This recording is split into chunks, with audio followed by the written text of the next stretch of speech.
still a chance that we can figure out how to develop AI that won't want to take over from us. And because there's a chance, we should put enormous resources into trying to figure that out, because if we don't, it's going to take over. And are you hopeful? I just don't know. I'm agnostic. You must get in bed at night, and when you're thinking to yourself about probabilities of outcomes, there must be a bias in one direction, because there certainly is for me. I mean, imagine everyone listening now has a internal prediction that they might not say out loud, but of how they think it's going to play out. I really don't know. I genuinely don't know. I think it's incredibly uncertain. When I'm feeling slightly depressed, I think people are toast. The AI is going to take over. When I'm feeling cheerful, I think we'll figure out a way. Maybe one of the facets of being a human is because we've always been here, like we were saying about our loved ones and our relationships, we assume casually that we will always be here and we'll always figure everything out. But there's a beginning and an end to everything, as we saw from the dinosaurs. I mean, yeah. And we have to face the possibility that unless we do something soon, we're near the end. With everything that you see ahead of us, what is the biggest threat you see to human happiness? I think the joblessness is a fairly urgent short-term threat to human happiness. I think if you make lots and lots of people unemployed, even if they get universal basic income, they're not going to be happy. Because they need purpose. Because they need purpose, yes. And struggle. They need to feel they're contributing something, they're useful. And do you think that outcome, that there's going to be huge job displacement, is more probable than not? Yes, I do. And what sort of that one I think is definitely more probable than not. If I worked in a call center, I'd be terrified. And what's the time frame for that in terms of mass job I think it's beginning to happen already. I read an article in the Atlantic recently that said it's already getting hard for university graduates to get jobs. And part of that may be that people are already using AI for the jobs they would have got. I spoke to the CEO of a major company that everyone will know of, lots of people use, and he said to me in DMs that they used to have just over 7,000 employees. He said by last year they were down to, I think, 5,000. He said right now they have 3,600. And he said by the end of summer, because of AI agents, they'll be down to 3,000. So it's happening already? Yes. He's halved his workforce because AI agents can now handle 80% of the customer service inquiries and other things. So it's happening already. Yeah. So urgent action is needed. Yep. I don't know what that urgent action is.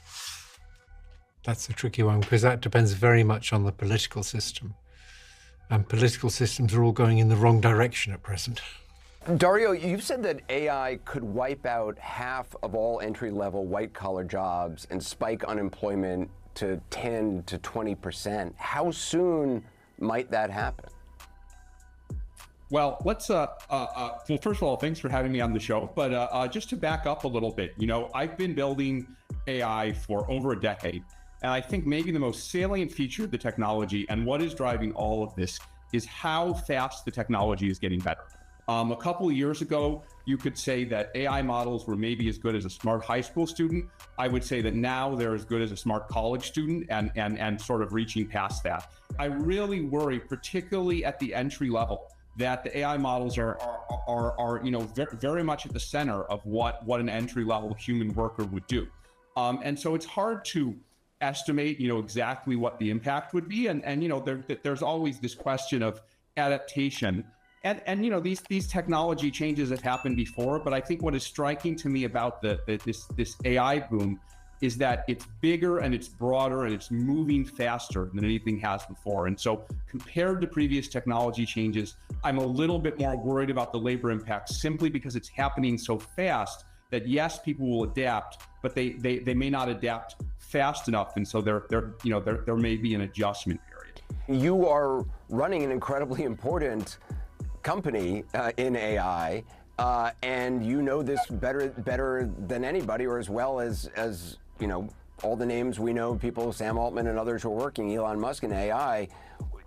Why are you raising the alarm? Because it's not necessarily, I would think, in your best interest, because a lot of the messages we hear from at least publicly from, some AI CEOs and stuff is a little bit more calming, like, these agents are going to be great in your life, and yes, there may be problems, but, writ large, this is a fantastic thing. Yeah, I mean, I think the reason I'm raising the alarm is that I think others haven't as much, and I think someone needs to say it. To be clear, and I recognize it's always a difficult balance, right? I'm aware of my position that I'm building this technology while also expressing concerns about it, and the reason I'm doing both of those things is, one, I think the benefits are massive, and we need to find a way to achieve the benefits and mitigate or prevent the harms. And the second thing I would say is, look, there are, as you mentioned, 6 or 7 companies in the U.S. building this technology, right? If we stop doing it tomorrow, the rest would continue. If all of us somehow stopped doing it tomorrow, then China would just beat us. And I don't think China winning in this technology is, I don't think that helps anyone or makes the situation any better. I do want to read something that Sam Altman, your former boss at OpenAI, said in September. He was saying that AI can cause significant, in his words, significant change in labor markets, good and bad. He went on to say that most jobs will change more slowly than most people think.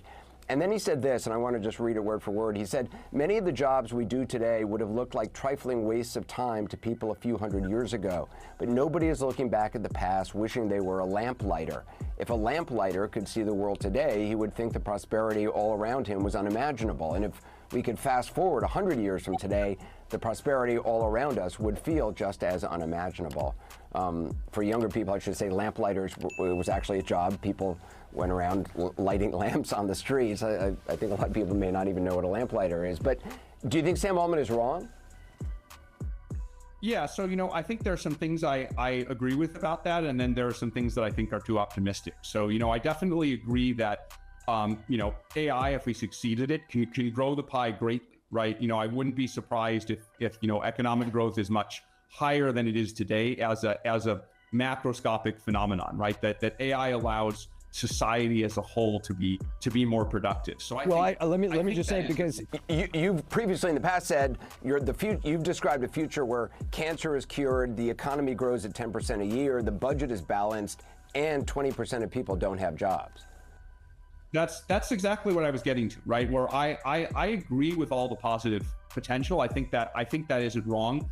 But I think the quote you just flashed is maybe too optimistic, maybe too sanguine about the ability for people to adapt. People have adapted to past technological changes, but I'll say again, everyone I've talked to has said this technological change looks different. It looks faster. It looks harder to adapt to. It's broader. The pace of progress keeps catching people off guard. And so I don't know exactly how fast the job concerns are going to come. I don't know how fast people are going to adapt. It's possible it'll all be okay, but I think that's too sanguine an approach.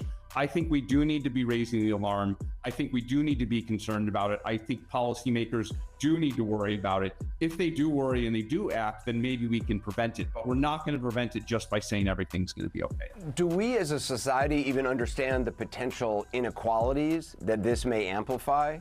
And also the impact just on I have little kids. I have a 5-year-old and a 3-year-old.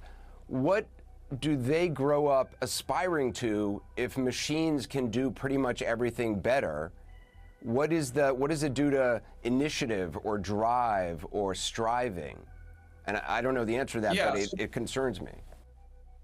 Let's take those questions one by one. Those do concern me, but I do have thoughts on them. In terms of inequality, I'm worried about this. There's an inherent social contract in democracy where ultimately, the ordinary person has a certain amount of leverage because they're contributing to the economy. If that leverage goes away, then it's hard to make democracy. It's harder to make democracies work, and it's harder to prevent concentration of power. And so, we need to make sure that the ordinary person maintains economic leverage and has a way to make a living, or our society, our social contract won't work. And that's why I think it's important. What do we need to do? Save up money? Do we save money? Do we move to another part of the world?